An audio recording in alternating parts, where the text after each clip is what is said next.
Hello दोस्तों, मैं शेखर शर्मा आपके अपने यूट्यूब चैनल रेनबो क्लास में आपका स्वागत करता हूं। अब हम टॉप 20 सीरीज को आगे बढ़ा रहे हैं, जिसमें कि मैं आपको एसएससी जीडी के प्रश्न करा रहा हूं, जिसमें कि एसएससी जीडी से अलग मैंने जो प्रश्न लिए हैं, दिल्ली पुलिस ड्राइवर का जो पेपर हुआ था उसके भी मैंने प्रश्न उठाकर इस पीपीटी में मिला दिए हैं, जिससे क्या है कि आपके प्रश्न रिवाइज में रहे और गणित की क्वालिटी के हमेशा प्रश्न गणित के रिवाइज होते हैं। 20 में से मैं कहता हूं टॉप 20 सीरीज को आपने एक महीना कवर कर लिया तो आप गणित में कहीं मात नहीं खाएंगे। इससे सबसे बढ़िया फायदा आपको ये मिलने वाला है कि आपके पूरे गणित का जो रिवीजन है वो एक साथ मिलने वाला है, जिसमें जो प्रश्न पेपर में आए हैं हम उन प्रश्नों को करेंगे। जैसे कि हम देखेंगे इसे आज। देखो, पहला काम आपका क्या है कि सबसे पहले रिवीजन करना है। और भाई अगर वीडियो बढ़िया से समझ में आ रही है तो आपका एक काम सीधा रहने वाला है कि आप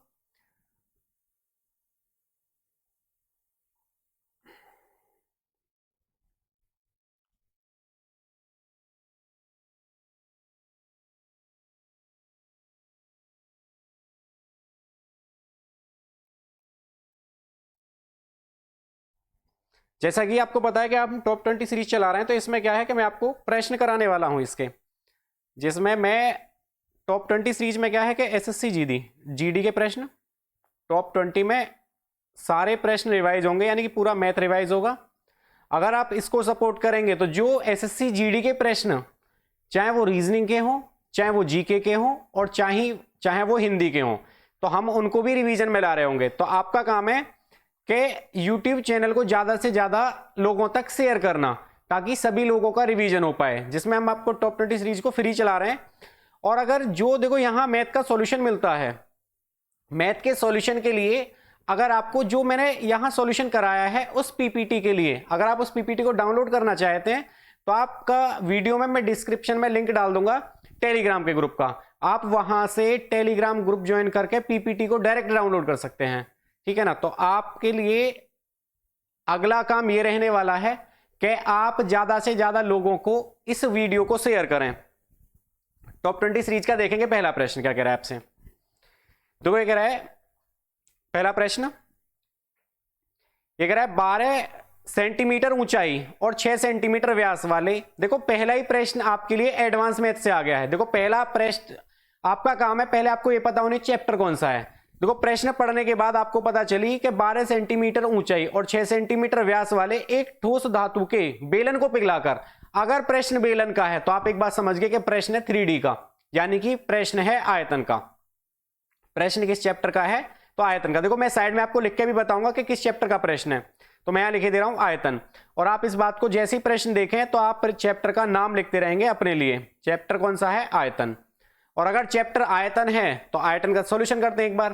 देखो उसने कहा कि 12 सेंटीमीटर ऊंचाई, आपके लिए प्रश्न मिल गया कि सेंटीमीटर ऊंचाई कितनी है, तो आपको बताया गया कि 12 सेंटीमीटर ऊंचाई वाले 6 सेंटीमीटर व्यास, यानी कि आपको एक बात और पता चली कि इसका व्यास कितना है, तो इसका व्यास है कितना? 6 सेंटीमीटर। और अगर इसका व्यास 6 सेंटीमीटर है तो सॉल्यूशन यहीं से जाएगा। तो मैं लिखे दे रहा हूं ऊंचाई कितनी है, तो आपने कहा जी 12 सेंटीमीटर। अगला है व्यास कितना है? 6 सेंटीमीटर। अब आपको व्यास थोड़ी लेना है भाई, व्यास मतलब डायगोनल, आपको डायगोनल लेना, आपको रेडियस लेनी है। तो आप कहेंगे त्रिज्या कितनी है इसकी, तो आपने कहा त्रिज्या कितनी है? 3 सेंटीमीटर। त्रिज्या कितनी है? 3 सेंटीमीटर। उसने कहा व्यास वाले एक ठोस बेलन को पिघलाकर क्या बनाए गए हैं? 6 सेंटीमीटर त्रिज्या वाले गोले बनाए गए हैं। इसका मतलब क्या है कि देखो जब भी ऐसा प्रश्न है कि पिघलाकर गोला बनाए जाए, पिघलाकर घन बनाया जाए और उसमें कुछ वेस्टेज चला जाए, तो हमेशा आयतन बराबर रहता है, हमेशा आयतन। तो आपको क्या करना है? दोनों के आयतन को बराबर करना है। वहां से आप गोलों की संख्या भी निकाल सकते हैं। अगर गोले की त्रिज्या पूछता तो आप त्रिज्या भी निकाल सकते थे। अब यहां देखो, अगर मैं आपसे कहूं कि बेलन, अब देखो आपको फॉर्मूला तो भाई याद ही करने पड़ेंगे। तो आपका है पहला काम बेलन का आयतन। बेलन का आयतन है आपका pi r square h, pi r square h, ठीक है। अब वहीं गोले का आयतन क्या है, तो यह है 4/3 pi r cube, 4/3 pi r cube. अब एक बार मान रखते हैं, देखो पहला काम बेलन का आयतन, तो बेलन का आयतन कितना है? पाई आर का मान कितना है? देखो पाई को पाई रहने दो, आर का मान कितना? तो आपने कहा आर स्क्वायर, आर की जगह कितना रखेंगे 3 गुणा 3, 3 गुणा 3 पाई आर स्क्वायर हो गया। एच कितना है 12 बराबर 4/3 पाई को पाई रहने देते हैं, आर क्यूब, आर देखो आर यहां उसने बताया कि गोले का जो व्यास है वो 6 सेंटीमीटर है, और अगर गोले का व्यास 6 सेंटीमीटर है इसका मतलब त्रिज्या कितनी रही होगी, त्रिज्या व्यास की आधी होती है, तो त्रिज्या कितनी रही 3 सेंटीमीटर। तो कंपेयर करते हैं भाई, पाई आर क्यूब इसका मतलब गुणा में क्या आ गया 3 गुणा 3, बस इसे बराबर कर दो। देखो इस वाले 3 से ये 3 गया, ये वाले 3 से ये वाले 3 चले गए, पाई से आपका पाई चला गया, और इसकी संख्या पूछ रहा है कि इसकी संख्या कितनी है, तो गुणा में मैं संख्या को n लिखे दे रहा हूं। 4 से काटेंगे 4 तिया 12, इसका मतलब n का मान कितना आ गया, n का मान आपके पास आ गया कितना 3, n का मान कितना आ गया 3, इसका मतलब गोलों की संख्या कितनी रहेगी, तो गोलों की संख्या आ गई आपके पास 3। चलते हैं अगले प्रश्न पे। देखो आपका काम है आयतन की कंपेयर आयतन से करनी है, जब भी आयतन का प्रश्न आए तो आप डायरेक्ट कंपेयर करके चलेंगे। देखेंगे अगला प्रश्न, प्रश्न संख्या 2। देखो मैंने जैसा कि आपको बताया कि पहले आपको यह पता होनी चाहिए चैप्टर कौन सा है, आप एक बार चैप्टर का नाम बताएंगे कि चैप्टर कौन सा है, ये चैप्टर बताएंगे चैप्टर कौन सा है। तो आपने कहा जी कि 10 रुपए प्रति लीटर का मिश्रण प्राप्त करने के लिए पानी और 15 रुपए लीटर के दूध का अनुपात क्या होना चाहिए। इसका मतलब देखो प्रश्न बन गया मिश्रण से, प्रश्न किस चैप्टर से है, मिश्रण से, क्योंकि पानी में क्या मिलाया गया है, या मैं कह सकता हूं दूध में क्या मिलाया गया पानी, और एक नया मिश्रण बनाया गया। तो आप ये कहेंगे, अब उसने कहा कि प्राप्त करने के लिए पानी और 15 रुपए लीटर के दूध को किस अनुपात में मिलाया जाए। इसका मतलब पहले क्या बोला है उसने पानी, पहले क्या बोला है उसने पानी, दोबारा में क्या बोला है दूध। तो पानी की कीमत देखो उसने कहा पानी निःशुल्क उपलब्ध है, अगर इस बात को नहीं भी कहता तो आप पानी की कीमत 0 लेके चलते हैं, अगर बताया है तो बहुत बढ़िया, नहीं बताया तो आप पानी की कीमत को हमेशा 0 लेके चलेंगे, पानी की कीमत को हमेशा 0। दूध की कीमत कितनी है 15, और उसने बताया कि मिश्रण जो बना है वो कितना होना चाहिए, तो उसने कहा 10 रुपए प्रति लीटर का मिश्रण प्राप्त हो जाए, 10 रुपए प्रति लीटर। अगर 10 रुपए प्रति लीटर का मिश्रण प्राप्त हुआ है तो 10 आपका बीच में आ जाएगा, 10 आपका बीच में। अब आपका काम है क्रॉस घटाना, यहां से अगर हम क्रॉस घटा के लाए तो यहां तो बचा 5 और यहां कितना बचा 10, बस इनका अनुपात पूछ लिया है। 5 से काटेंगे 5 एकम 5 और 5 दूनी 10, 5 एकम 5, 5 दूनी, बस यही क्या है आपका आंसर है। आपने करना क्या है, पहले आपको देखो जब तक गणित नहीं आता जब तक आप चैप्टर को जरूर लिखते रहें कि किस चैप्टर का प्रश्न है, ताकि आपको जब आप एसएससी जीडी या मैं कहता हूं अग्निवीर या कोई भी एग्जाम देने जाएं तो आपको यह पता हो कि एसएससी किस पैटर्न पे काम कर रही है, किस चैप्टर से कितने क्वेश्चन उठाए जा रहे हैं। ऐसा नहीं है कि आप उस चैप्टर को पढ़ते हैं जो एग्जाम में आता ही नहीं है और आप उस पर 4 से 5 दिन बिगाड़ देते हैं, तो वो तो आपके लिए कहीं ना कहीं हानिकारक ही होगा ना। तो इससे बढ़िया वो है, देखो मैं आपके लिए जो प्रश्न करा रहा हूं वो सारे के सारे एसएससी जीडी के हैं या दिल्ली पुलिस ड्राइवर के हैं। देखेंगे अगला प्रश्न, प्रश्न संख्या 3। ये कह रहा है यदि 24 महिला एक कार्य को 16 दिन में पूरा कर सकती हैं, तो आपके पास एक बात क्लियर है कि अगर प्रश्न में बताया गया कि 24 महिला एक काम को 16 दिन में कर सकती हैं, या तो प्रश्न समय कार्य का है, या तो प्रश्न समय कार्य,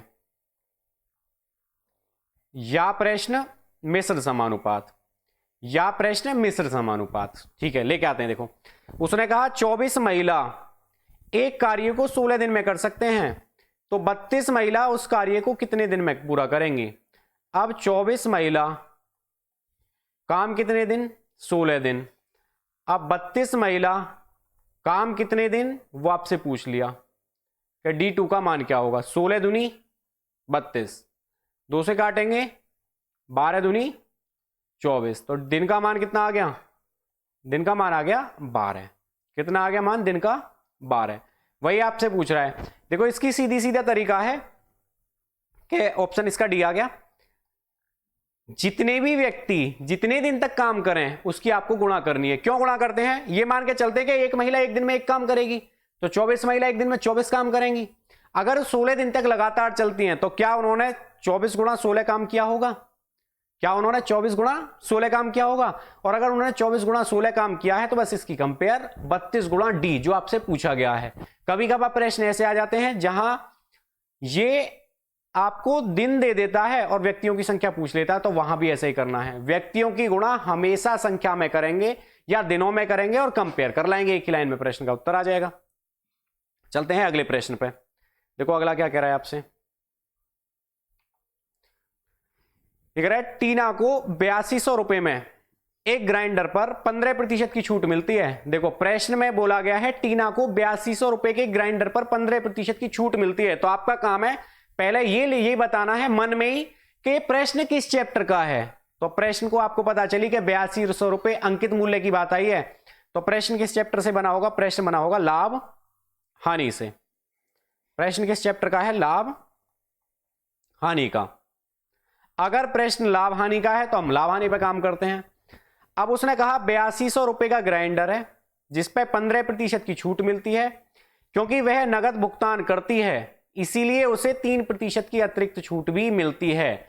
अब ऐसा नहीं है कि 15% प्लस 3% कर दो, क्योंकि जब अतिरिक्त बट्टा दिया जाएगा तो वो नए एमआरपी पे दिया जाएगा। अतिरिक्त बट्टा हमेशा नए एमआरपी पे। अब नया एमआरपी कहां से आएगा? तो आपको करना क्या है, जैसे उसने कहा कि 8200 रुपए उसकी एमआरपी है और जब उसने बट्टा दिया पहला 15% दे दिया, इसका मतलब वस्तु की कीमत बची होगी 85/100। वस्तु की कीमत कितनी? 85/100।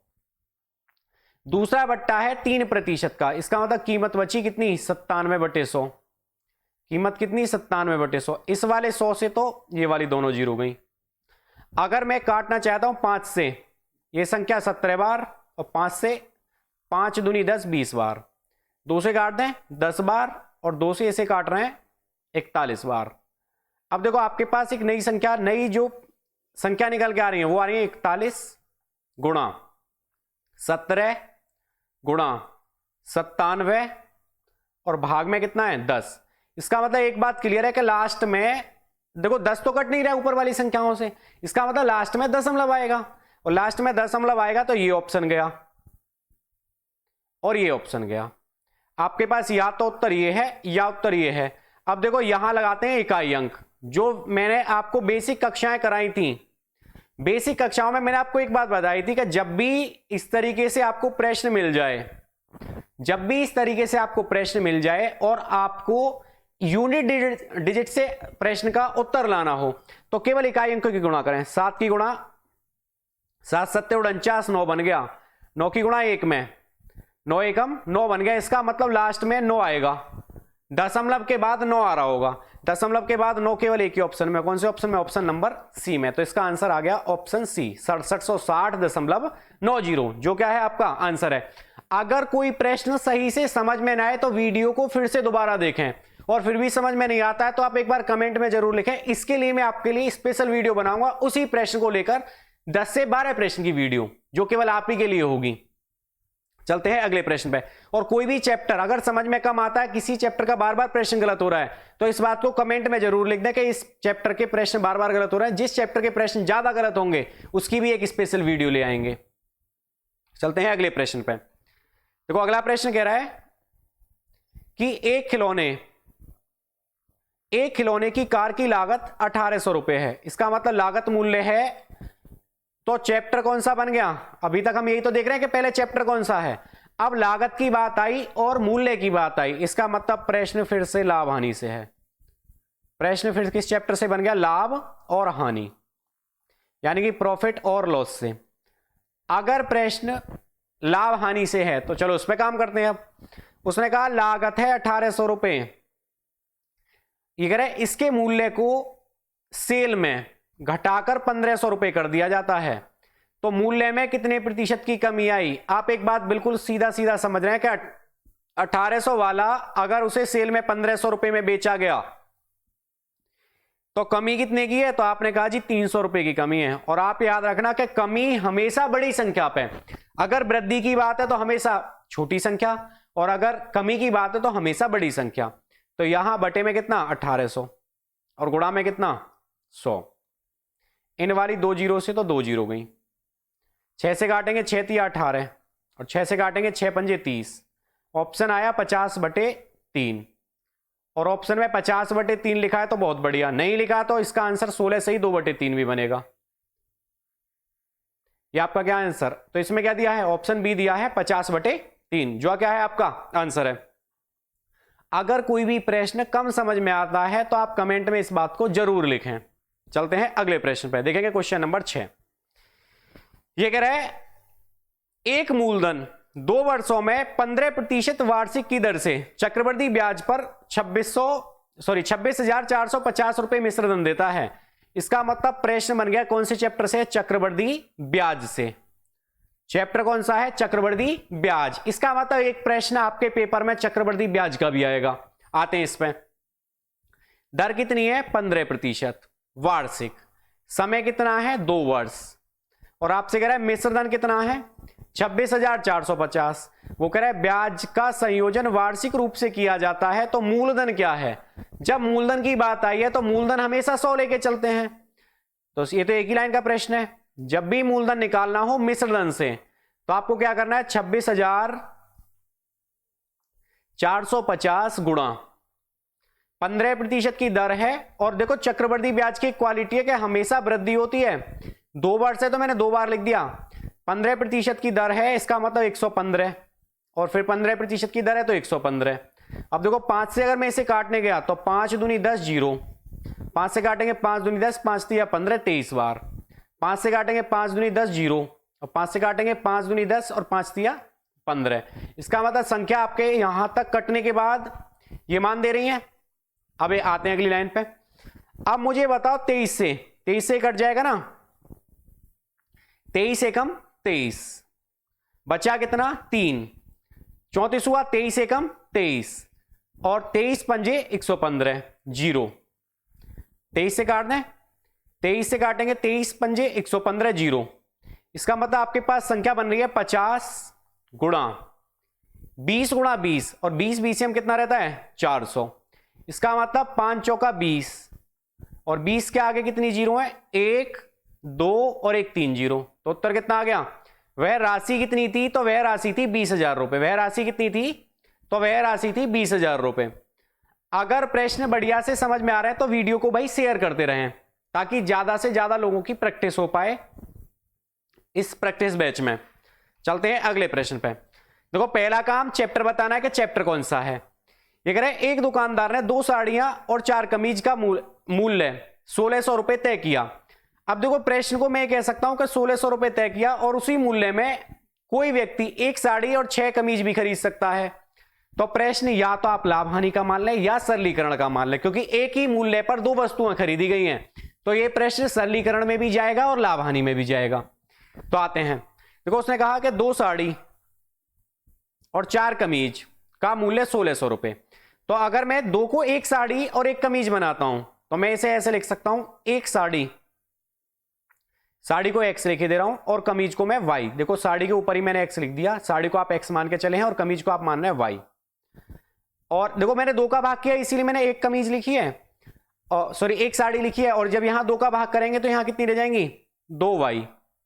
जब मैंने इन दोनों में 2 का भाग कर दिया तो मूल्य भी आधा हो जाएगा। जो सामान 1600 में आ रहा था क्या वो 800 रुपए में आने लग जाएगा, तो बराबर कितना 800 रुपए। अब उसने बताया कि एक साड़ी को आप x मान के लाए तो आप लिखेंगे फिर से 1x प्लस 6 कमीज को आपने y माना तो आप लिखेंगे 6y बराबर कितना 1600 रुपए, क्योंकि इतने ही मूल्य में खरीद पाता है। अब आपसे पूछा है कि उसे 12 कमीज खरीदनी है और कमीज को आपने y माना था, इसका मतलब x को हटा दो।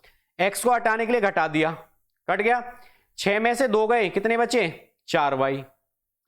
4y की कीमत कितनी बची, तो आपने इसे घटाया तो 4y की कीमत कितनी 800। इसका मतलब 1y की कीमत कितनी 200। अगर 1y की कीमत 200 है तो उसने पूछा है कि 12 कमीज खरीदना चाहता है, तो 12y की कीमत क्या होगी। जब 12y की पूछ रहा है तो 12 की गुणा कर दो, इसका मतलब 12y की कीमत कितनी हो जाएगी 2400 रुपए हो जाएगी, जो क्या है आपका आंसर है। पहला ही ऑप्शन दिया है कि उस कमीज की कीमत 200 रुपए निकल के आई। 12 कमीज की पूछिए तो आप 12 की बताएंगे, 15 की पूछिए तो 15 की गुणा करेंगे। चलते हैं अगले प्रश्न पे, यानी कि एक प्रश्न आपके लिए सिंप्लीफिकेशन का भी आ गया है। अगला प्रश्न ये कह रहा है यदि किसी धनराशि पर 5% वार्षिक की दर से 2 वर्ष का साधारण ब्याज 50 रुपए है। इसका मतलब प्रश्न आया है साधारण ब्याज से। थोड़ा सा आगे चलते हैं। अब उसने कहा तो समान दर से समान अवधि के लिए चक्रवृद्धि ब्याज कितना होगा। इसका मतलब प्रश्न बना है साधारण ब्याज और चक्रवृद्धि ब्याज के कॉम्बिनेशन से। मैं लिखता हूं इसे साधारण ब्याज और चक्रवृद्धि ब्याज का प्रश्न तो पहले भी आया था। साधारण ब्याज प्लस चक्रवृद्धि ब्याज को भी आपको करना है। साधारण ब्याज और चक्रवृद्धि ब्याज को भी आपको करना है एक बार।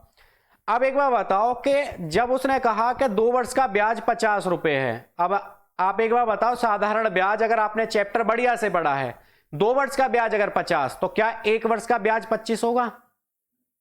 क्या 1 वर्ष का ब्याज 25 होगा। और अगर 1 वर्ष का ब्याज 25 तो अगले वर्ष का ब्याज भी 25। भाई 1 वर्ष का ब्याज 25 तो अगले वर्ष का भी ब्याज 25। अब चक्रवृद्धि ब्याज का मतलब है ब्याज के ऊपर ब्याज। तो चक्रवृद्धि ब्याज में इस पे 5% ब्याज देना है बस। 25 का 5%, 25 पंजे 125। इसका मतलब 1 रुपया 25 पैसा ब्याज और मिलेगा। 1 रुपया 25 पैसा ब्याज और मिलेगा। तो 25 और 25 कितने हुए 50। 50 और 1 रुपया 25 पैसा ये तो 51 रुपए और 25 पैसे आपको ब्याज मिल जाएगा अगर ब्याज की दर चक्रवृद्धि हो तो। अगर ब्याज की दर चक्रवृद्धि हो तो। अब आप पूछेंगे 25 कहां से आया। तो 25 आया 50 रुपए 2 वर्ष की ब्याज है। साधारण ब्याज में हर वर्ष की ब्याज बराबर रहती है। तो मैंने कहा कि जी 1 वर्ष की 25, पहले वर्ष की 25 तो अगले वर्ष की भी 25। साधारण ब्याज कंप्लीट। अब उसने कहा कि यदि समान दर से और समान अवधि के लिए यही धन चक्रवृद्धि ब्याज पर दिया जाता तो ब्याज कितना होता। तो आपने कहा जी साधारण ब्याज तो दोनों वर्ष चलेगा। चक्रवृद्धि ब्याज में ब्याज के ऊपर ब्याज मिलती है। तो मैंने 25 का 5% निकाल दिया।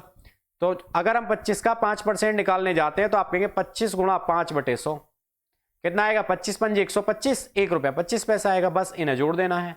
ये आपकी चक्रवृद्धि ब्याज बन जाएगी। कौन सा ऑप्शन आ गया 51 रुपए 25 पैसे। कौन सा ऑप्शन है पहला ही ऑप्शन है जो क्या है आपका आंसर है। कितना 51 रुपए 25 पैसे। चलते हैं अगले प्रश्न पे। अगला प्रश्न है एलसीएम एचसीएफ का। अगला प्रश्न है एलसीएम एचसीएफ का। देखो 20 प्रश्न में से मैं कहता हूं कि अगर आपने गणित बढ़िया से पढ़ा है तो आप 16 प्रश्न मौखिक करेंगे और हम प्रैक्टिस भी उसी बात पे कर रहे हैं क्योंकि हम तो पेपर वाले प्रश्न कर रहे हैं।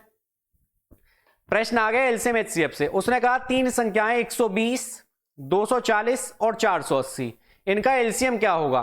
तो एलसीएम की परिभाषा कहती है कि वह छोटी से छोटी संख्या जो प्रश्न में दी गई संख्याओं से कट जाए। तो ऑप्शन में सबसे छोटी संख्या है मेरे पास 420। तो मैं 420 पे काम करता हूं। 420 क्या 420 से कटेगी। तो आपने कहा हाँ कट जाएगी। 240 में अगर 2 की गुणा करेंगे तो सॉरी 420 ही 480। अगर 240 में हम 2 की गुणा करते हैं तो क्या 480 बन जाएगा। हाँ आपने कहा हाँ जी बन जाएगा। अगर 120 में हमने 4 की गुणा करी तो 12 चौक 48 480 बनता है। इसका मतलब इसका उत्तर कितना है 480 है। एलसीएम लेने का एक आसान तरीका है कि अगर संख्या कटती हैं जैसे 120 था, 240 था और 480 था। एलसीएम जब भी लेना हो आप बड़ी संख्या को एलसीएम माने। अगर कोई संख्या उसे नहीं काटती तो उसकी गुणा कर देनी है। जैसे अगर इससे ये कट रही है, इससे ये कट रही है, इसका मतलब यहां तो ये एलसीएम होगी।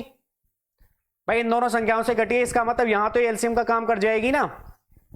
अगर ये नहीं कटती तो देखो जैसे एक प्रश्न में लेता हूं कि मैंने आपसे कहा कि 12, 24 और 36 का एलसीएम क्या होगा। तो मैंने कहा जी बड़ी संख्या को आप एलसीएम माने। जैसे आपने 36 को एलसीएम मान लिया। अब मुझे बताओ 24 से 36 कट रहा है क्या। तो आपने कहा जी नहीं कट रहा, पर एक ऐसी संख्या जिससे दोनों कट रही हो। तो आपने कहा ये तो है 12 गुणा 3, ये है 12 गुणा 2। तो इसमें एक 24 में एक एक्स्ट्रा संख्या मिल रही है 2 मिल रही है ना। तो आपने उसे यहां फिर से लिख देना है। इसका मतलब मैं एलसीएम को 72 कह सकता हूं। अब मुझे बताओ क्या 12 से 72 कट गया। आपने कहा हाँ ये भी कट गया, ये भी कट गया। इसका मतलब इनका एलसीएम कितना आ गया 720 आ गया, जो आपका क्या है आंसर है। ये मैंने आपको एक्स्ट्रा प्रश्न लेके बताया था। चलते हैं अगले प्रश्न पे। यानी कि एक प्रश्न आपके लिए एलसीएम एचसीएफ का भी आया है। देखो अगला प्रश्न समय कार्य का प्रश्न पहले किया था, फिर से एक समय कार्य का है। इसका मतलब मैं फिर से लिखता हूं टाइम एंड वर्क। इस पे आपको काम करना है। किसी चैप्टर के प्रश्न अगर बार बार आते हैं तो उस चैप्टर का रिवीजन जरूर करके जाएं पेपर देने जाने से पहले। देखो जैसे ये कह रहा है अखिल ने एक कार्य 26 दिन में, अखिल एक कार्य को 26 दिन में पूरा कर सकता है। इसका मतलब मैं लिख दे रहा हूं अखिल एक कार्य को 26 दिन में कर रहा है, तो ए के सामने लिखते हैं 26 दिन।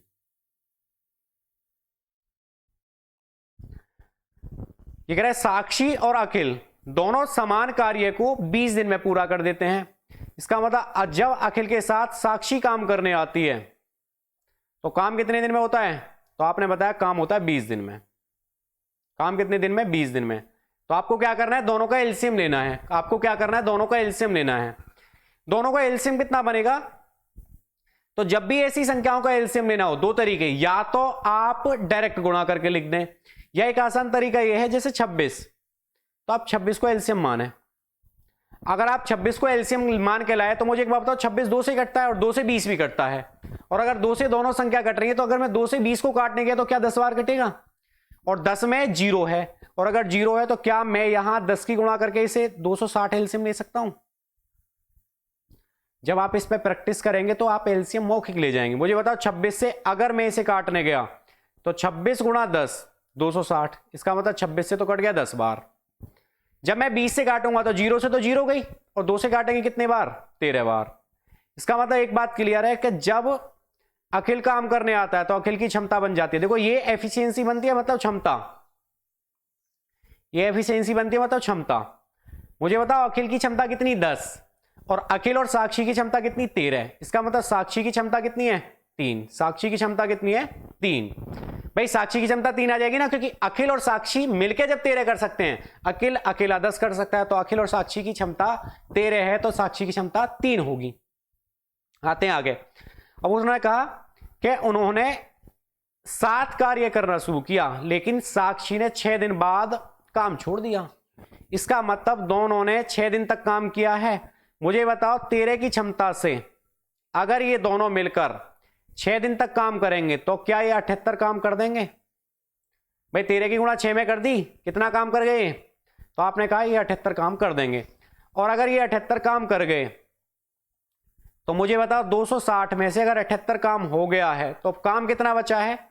तो 10 में से 8 गए 2, और यहां बचे कितने? 15। 15 में से 7 गए तो 8। इसका मतलब काम बचा है 182। काम कितना है? 182।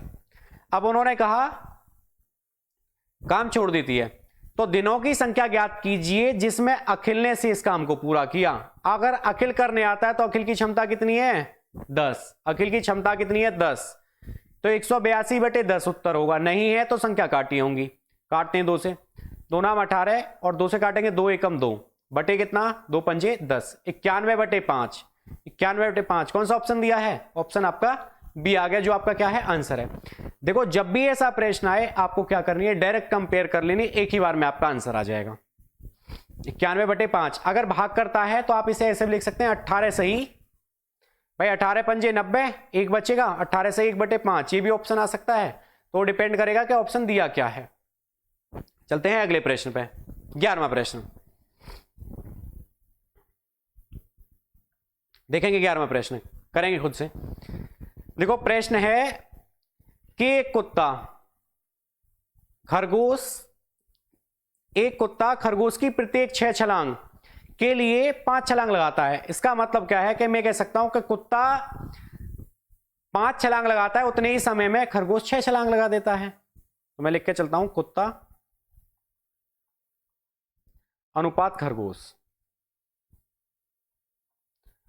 अब प्रश्न किस चैप्टर का था? तो प्रश्न है आपका सरलीकरण का, या पे कह सकते हैं दौड़ का, या पे कह सकते हैं समय दूरी का।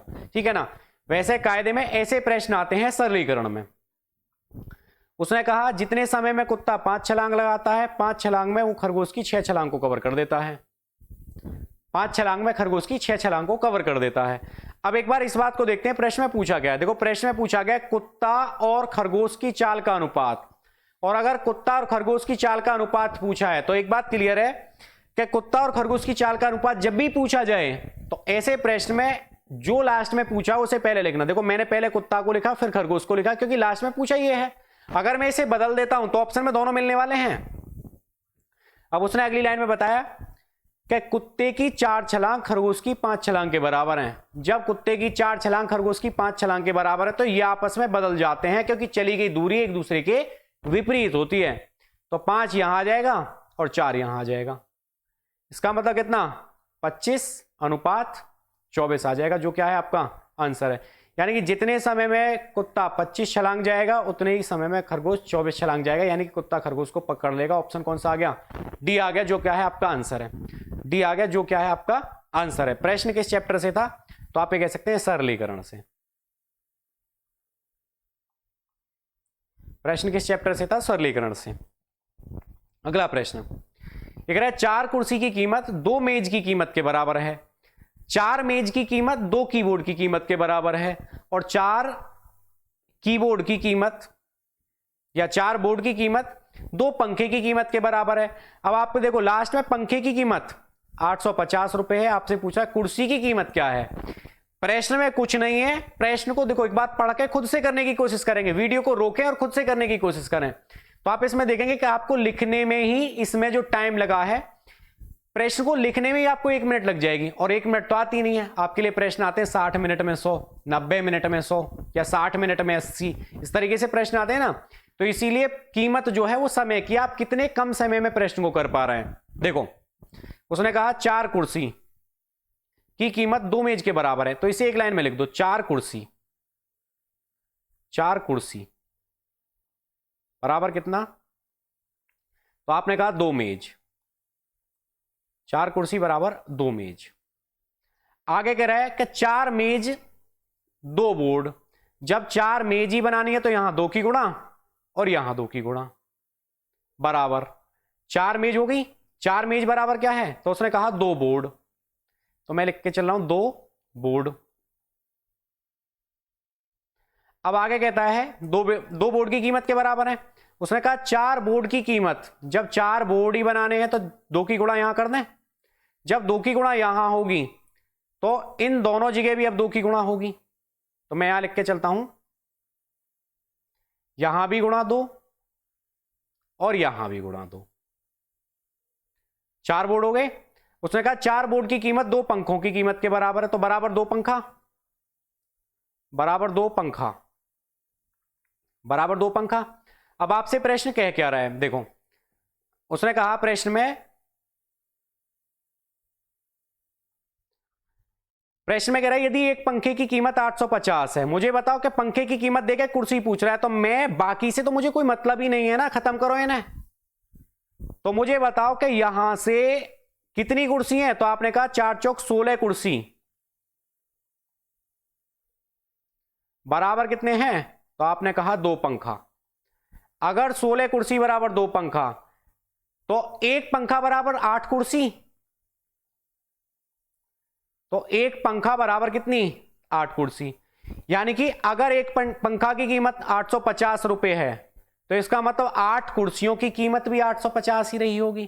तो एक कुर्सी की कीमत निकालनी है, 8 एकम 8, ना जाने की 0, 8 छिंग 48, 106 दशमलव कुछ आ रहा होगा, 106.25। कौन सा ऑप्शन है, ऑप्शन ए है।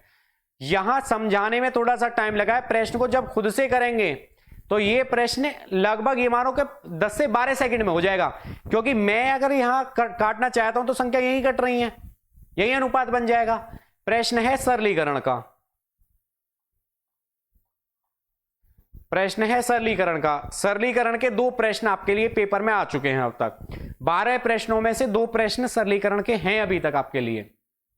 देखो अगला प्रश्न ये कह रहा है एक हीरे का हार 18% की हानि पर इतने रुपए में बेचा जाता है, तो हीरे के हार का क्रय मूल्य क्या होगा।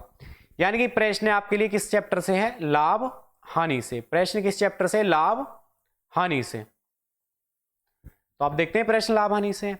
आपको दिया क्या है, उसने कहा एक हीरे का हार 18% हानि पर इतने रुपए में बेचा गया, और अगर 18% की हानि पर बेचा गया है तो आप ये कह सकते हैं कि ये आपका विक्रय मूल्य है। विक्रय मूल्य कितना, तो आपने कहा 26,650 रुपए, 26,650 रुपए। अगर आपके पास विक्रय मूल्य है और क्रय मूल्य निकालना हो, आते हैं इस बात पे, 26,650 रुपए बटे 18% की हानि है। 18% की हानि मतलब ये कीमत बन गई 82 की। आपसे पूछ रहा है इसका क्रय मूल्य क्या होगा। क्रय मूल्य मतलब 100 होगा। अगर संख्या कटती हैं तो काटो, जैसे कि 2 से काटेंगे, 2 चौक 8 और 2 एकम 2, 2 से काटेंगे 13 बार, और 2 से 2 दूनी 2 तिया 6, 2 दूनी 4, और 2 से काटेंगे 2 पंजे 10, संख्या बनी 41। मुझे बताओ 41 से जब मैं इसे काटने जाऊंगा तो लास्ट में 5 बचने वाला है, तो 41 से काटेंगे 41 तिया भाई 41 तिया 123 हो जाएंगे। 123 मतलब 10 बचेंगे, इसका मतलब 3 बार तो जा ही रहा है। और 41 तिया 123 बचे कितने, 41 तिया 123 बचे कितने 10, और कितना हो जाएगा 102। 41 दूनी 82, बचे कितने 20, यानी कि 205, यानी कि 41 पंजे 205 और डबल जीरो, तो आंसर आ गया 32,500। आंसर कितना आ गया 32,500। तो कौन सा ऑप्शन दिया है, ऑप्शन नंबर डी आ गया है, ऑप्शन डी। देखो कैलकुलेशन में थोड़ा सा टाइम लगा है क्योंकि कैलकुलेशन में संख्या थोड़ी सी बड़ी आ गई है। करना कुछ नहीं है, केवल कैलकुलेशन में थोड़ा सा समय देना है, उसके बाद आप ये पता चल जाएगी कि इकाई अंक 5 है, तो मैं यहां से देखो चाहता तो मैं यहां डिजिट सम लगा देता, डिजिट सम से उत्तर आ जाता, उसमें ज्यादा समय नहीं लगता, पर वो समझ में आपके कम आता, क्योंकि अगर आपने वो पढ़ा है तो समझ में आएगा, वरना समझ में नहीं आएगा हुआ किस तरीके से है। तो एक बार मैं एक चैप्टर इस डिजिट सम का भी एक मैं टॉपिक लेके आऊंगा, उसके बाद मैं दोनों तरीके को बता के चलूंगा आपको प्रश्न में, ठीक है ना। चलते हैं अगले प्रश्न पे, 14वां। ये कह रहा है ए और बी दो टाइपिस्ट हैं। एक दिन अपराह्न, अपराह्न का मतलब दोपहर में, उनमें से प्रत्येक को टाइपिंग के लिए 80 पृष्ठ दिए गए। उन्होंने कार्य को समान रूप से विभाजित कर लिया। इसका मतलब 80 पृष्ठ तो 40-40 बांट लिए होंगे, समान रूप का तो मतलब यही है, समान रूप से विभाजित कर लिया। लेकिन बी ने ए से 40 मिनट पहले कार्य को समाप्त कर दिया। अगर बी ने पहले समाप्त किया है तो इसका मतलब बी का समय कम रहा होगा और ए का समय ज्यादा रहा होगा। भाई बी का समय कम होगा और ए का समय ज्यादा होगा। उसने कहा बी ने ए से 40 मिनट पहले कार्य को समाप्त कर दिया जिसने उस कार्य को 4 घंटे में किया था। अब देखो यहां ये लाइन समझने वाली है। उसने कहा कि बी ने कार्य को ए से 40 मिनट पहले समाप्त कर दिया जिसने कार्य को 4 घंटे में समाप्त किया था। इसका मतलब ए ने कार्य को 4 घंटे में किया था, और अगर ए कार्य को 4 घंटे में कर रहा है तो बी 40 मिनट पहले कर रहा है, तो ये 3 घंटा 20 मिनट में कर रहा है क्या भाई? ये 3 घंटा 20 मिनट में कार्य को समाप्त कर रहा है, और 3 घंटा 20 मिनट में कर रहा है, तो मैं इसे ऐसे लिख सकता हूं, घंटा ही बनाकर 3 से 1/3। कैसे लिख दिया? क्योंकि 3 घंटा 40 मिनट कम, इसका मतलब 20 मिनट बटे 60 करेंगे, 1/3 आ जाएगा। तो मतलब मुझे यहां अगर करना है तो 3 तिया 9 और 1 10/3, और इसका कितना है 4। अब आपका काम है कि इनका एलसीएम ले लो। 4 और 10 का एलसीएम कितना बन गया? तो आपने कहा 4 और 10 का एलसीएम आ गया 20। 4 और 10 का एलसीएम आ गया 20। जब आप 10 से काटने जाएंगे 10 दूनी 20, और जितनी बार भी कटे उसकी गुणा नीचे वाली संख्या में, अगर नीचे कुछ लिखा है तो 10 दूनी 20 और 3 दूनी 6। 4 से काटेंगे 4 पंजे 20, ये इनकी क्षमता आ जाएगी। ये इनकी क्या आ गई? क्षमता। अब प्रश्न की अगली लाइन पढ़ते हैं। ये कह रहा है अगले अपराह्न यानी कि अगले दिन उन्होंने फिर से टाइपिंग करने के लिए 121 पृष्ठ लिए। इसका मतलब दोनों को मिलकर 121 पृष्ठ लिखने हैं। दोनों को मिलकर 121 पृष्ठ लिखने हैं। दोनों की क्षमता कितनी है? 11। हालांकि इस बार उन्होंने कार्य को इस तरीके से विभाजित करने का फैसला किया कि वे एक साथ टाइपिंग समाप्त कर लें। इसका मतलब देखो जिसकी क्षमता कम है उसने कम पेज लिए होंगे, और जिसकी क्षमता ज्यादा है उसने ज्यादा पेज लिए होंगे। समाप्त कर लें। तो ए को कितने पृष्ठ मिले थे? ए को पृष्ठ मिल रहा है 5 बटे में 11। ए के पृष्ठों की संख्या 5 है। 11 से काटेंगे 11 में 121 और 11 पंजे 55। इसका मतलब ए को कितने पृष्ठ मिले थे? ए को 55 मिले थे। तो आंसर क्या आ गया? बी। अगर आपसे ये पूछ ले बी को कितने पृष्ठ मिले, तो मैं यहां 5 की जगह गुणा में 6 लिख देता। अगर बी के पृष्ठों की संख्या पूछी गई होती तो बी के पृष्ठों की संख्या उसकी क्षमता पे डिपेंड करती है, क्योंकि बी के पृष्ठों की संख्या 6 हो जाती, फिर तो 11 छिक्के 66 उत्तर बन जाता। चलते हैं अगले प्रश्न पे। जो पिछला प्रश्न था ये किस चैप्टर से था, तो आप समझ गए चैप्टर था समय कार्य, समय कार्य, टाइम एंड वर्क। चलते हैं अगले प्रश्न पे। देखो अगला 15 प्रश्न आपके लिए क्या है, खुद से करने की कोशिश करें। देखो पहले वीडियो को रोकें, खुद से करें, अगर नहीं होता है तो वीडियो को देखें। बाकी पीपीटी डाउनलोड करने के लिए जो सॉल्यूशन की पीपीटी है ये टेलीग्राम ग्रुप में मैं डाल देता हूं वीडियो के तुरंत बाद। जैसे ही वीडियो आती है यूट्यूब पे उसके तुरंत बाद मैं आपको पीपीटी, सारे जितनी भी वीडियो आई है अभी तक सबकी पीपीटी मैं आपको टेलीग्राम ग्रुप में भी दे रहा हूं, आप वहां से जा सकते हैं। और टेलीग्राम ग्रुप का जो लिंक है वो वीडियो की डिस्क्रिप्शन में डाल दिया है। देखो यदि 40 किलोग्राम भार का एक व्यक्ति शामिल हो जाता है, यदि 40 किलोग्राम भार का एक व्यक्ति शामिल हो जाता है तो एक समूह का औसत भार 1 किलोग्राम बढ़ जाता है, तो औसत भार 1 किलोग्राम बढ़ जाता है। इस व्यक्ति का भार 28 किलोग्राम, इस व्यक्ति का भार 28 किलोग्राम रहता है तो समूह का औसत भार 1 किलोग्राम घट जाता है। इसका मतलब औसत पे बात हो रही है। चैप्टर कौन सा बन गया, औसत। चैप्टर कौन सा है, औसत।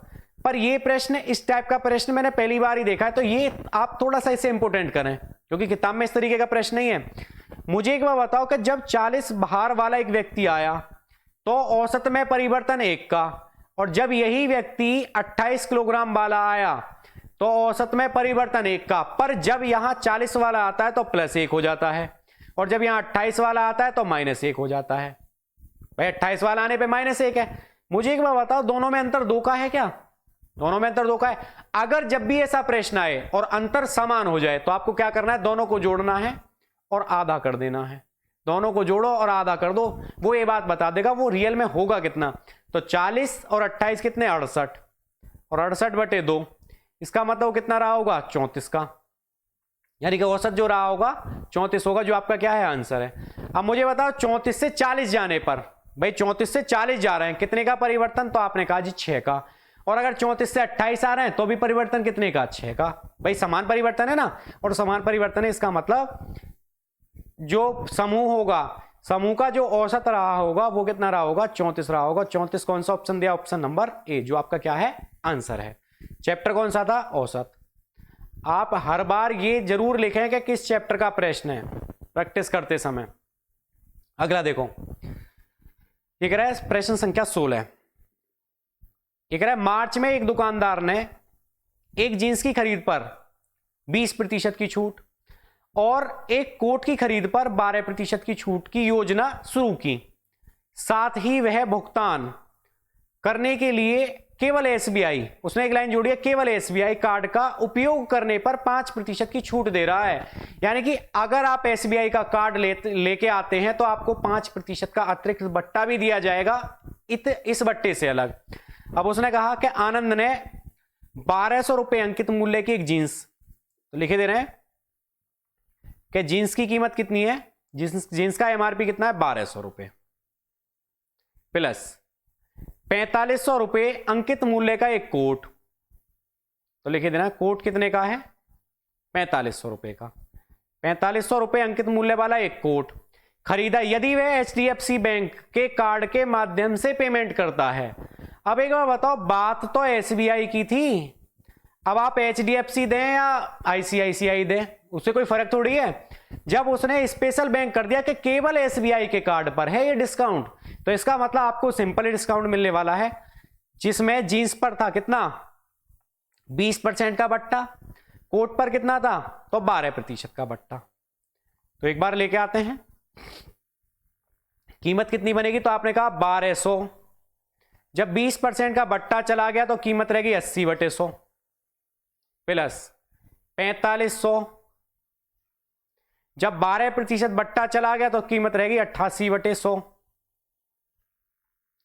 संख्या कट रही है, काटो 2 जीरो से, ये वाली 2 जीरो गई, 12×8 = 96, इसका मतलब एक कीमत बन गई 960 रुपए, प्लस ये वाली दोनों जीरो से दोनों जीरो गई, 45 × 8। देखो 45 × 8 नहीं पता, पर मुझे पता है 45 दूनी 90, 8 को मैं लिख सकता हूं ना 2 × 4, तो 45 दूनी 90, और 9 की गुणा अगर मैं 4 में करता हूं, 9 चौक 36, 360 बनेगा, 360 की कितनी 0। इसका मतलब 45 गुणा 8 फिर से 360, और 360 पे हासिल तो 36 बन रहे थे, तो 45 गुणा 8 360, 360 प्लस 36, 360 में 36 जोड़े तो ये बन गए कितने 360 प्लस 36, इसका मतलब बने 396। इसका मतलब 960 तो ये और 3960 ये, भाई 960 ये आ गए, 3960 ये आ गए, बस जोड़ दो 0, 6 और 6 12 का 2, 9 और 9 18 और 1 19, और 3 और 1 4, यानी कि 4920 रुपए आ गई कीमत, 4920 रुपए। कौन सा ऑप्शन दिया है, ऑप्शन सी आ गया, जो क्या है आपका आंसर है। देखो उसने केवल एक ही बैंक की बात करी, इसीलिए हम एक बैंक को लेके आए, अगर किसी और बैंक की बात और होती तो हम उस बैंक को लेके आते। अगर ये एसबीआई पे छूट देता तो मैं दोनों कीमतों पे 5-5% का एक्स्ट्रा वट्टा देके चलता। चलते हैं अगले प्रश्न पे। अगला प्रश्न किस चैप्टर से देखते हैं एक बार। उसने कहा यदि एक बेलन के आधार की त्रिज्या, इसका मतलब बेलन की बात है तो चैप्टर बन गया आयतन, चैप्टर बन गया कौन सा, आयतन। चलो आयतन पे काम करते हैं। आयतन से दूसरा या तीसरा प्रश्न है इसी पीपीटी में, ठीक है।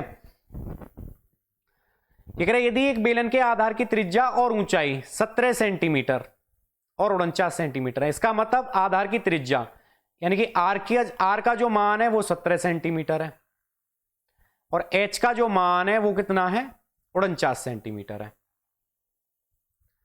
तो इसका वक्र पृष्ठीय क्षेत्रफल आप एक बार देखेंगे कि बेलन का वक्र पृष्ठीय क्षेत्रफल क्या होता है। देखो वक्र पृष्ठीय क्षेत्रफल होता है इसका 3 पाई आर एच। बेलन का वक्र पृष्ठीय क्षेत्रफल होता है 3 पाई आर एच। इसका मतलब 3 जरूर आना है।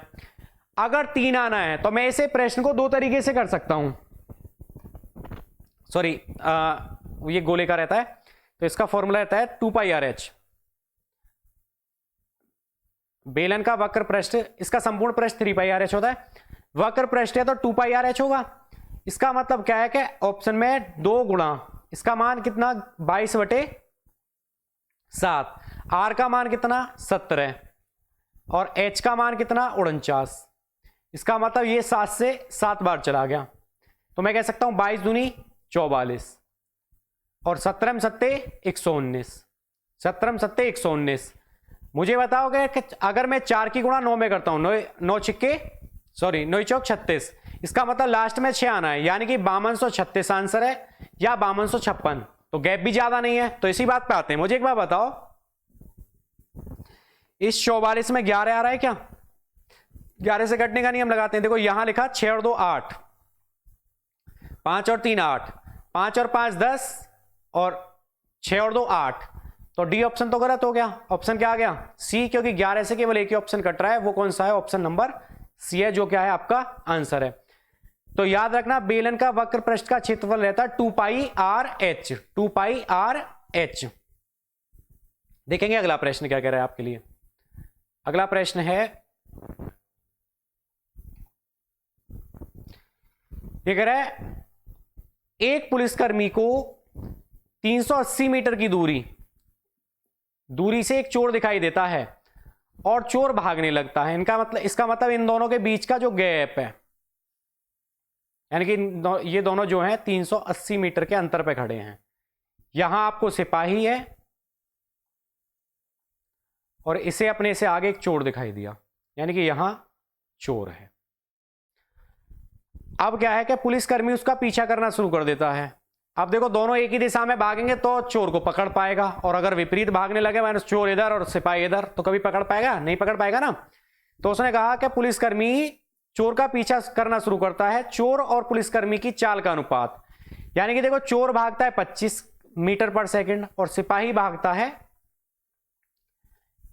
30 मीटर पर सेकंड, और जब दोनों एक ही दिशा में भाग रहे हैं तो क्या इनकी चालें घट जाएंगी? तो इसका मतलब इनकी एवरेज जो चाल रहेगी वो रहेगी 5 मीटर पर सेकंड, 5 मीटर पर सेकंड। अगर 5 मीटर पर सेकंड है तो कितने समय में पार कर, यानी कि कितने समय में उसे पकड़ लेगा। यानी कि समय पूछा गया, समय का फॉर्मूला है समय बराबर दूरी बटे चाल। दूरी कितनी? 380, चाल कितनी? 5 से काट दें 5 सत्ते 35, बचा कितना 3, 30 हो जाएगा, 5 छिक्के 30, 76 आ गया आंसर है। और ये प्रश्न देखो ऐसे भी हो जाता, मुझे बताओ चाल बन रही है 5 और 38 में एक संख्या बनी है 19, 19 से ना तो ये ऑप्शन कटता, ना ये ऑप्शन कटता, ना ये ऑप्शन कटता। अगर तुक्का भी मारना हो तो इस ऑप्शन पे मार दो, 19 चौक 76, यानी कि 76 सेकंड में उसे पकड़ लेगा।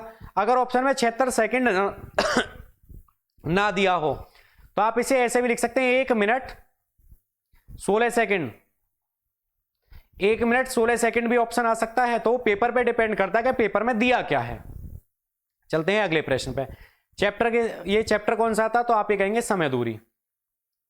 चैप्टर है समय दूरी, यानी कि समय दूरी का आपके लिए एक प्रश्न और आ गया है। अगला प्रश्न देखेंगे।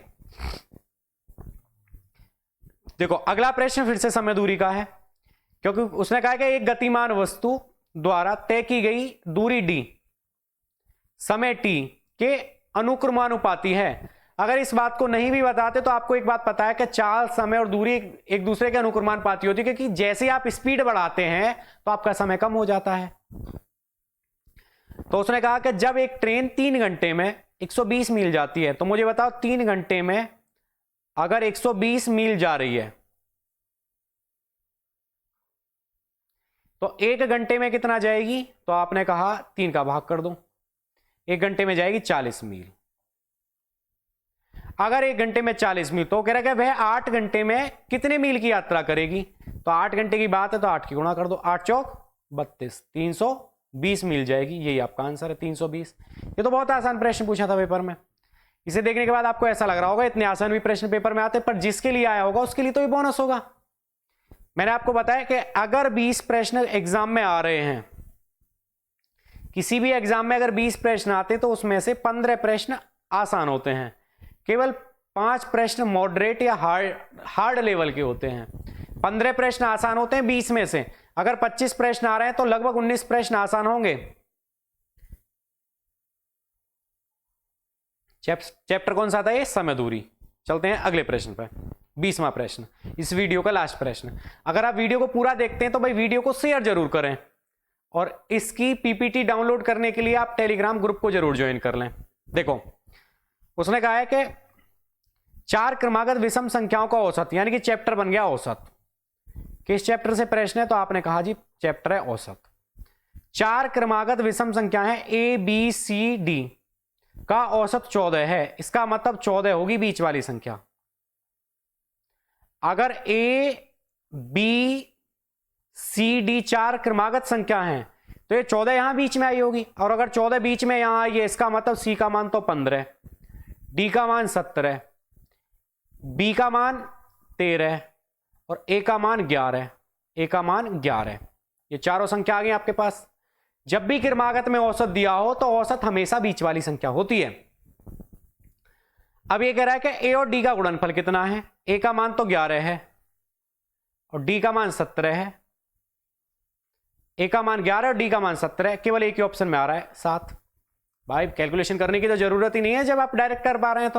तो 11 गुणा 17 कितना आ गया, 187 आ गया, जो क्या है आपका आंसर है।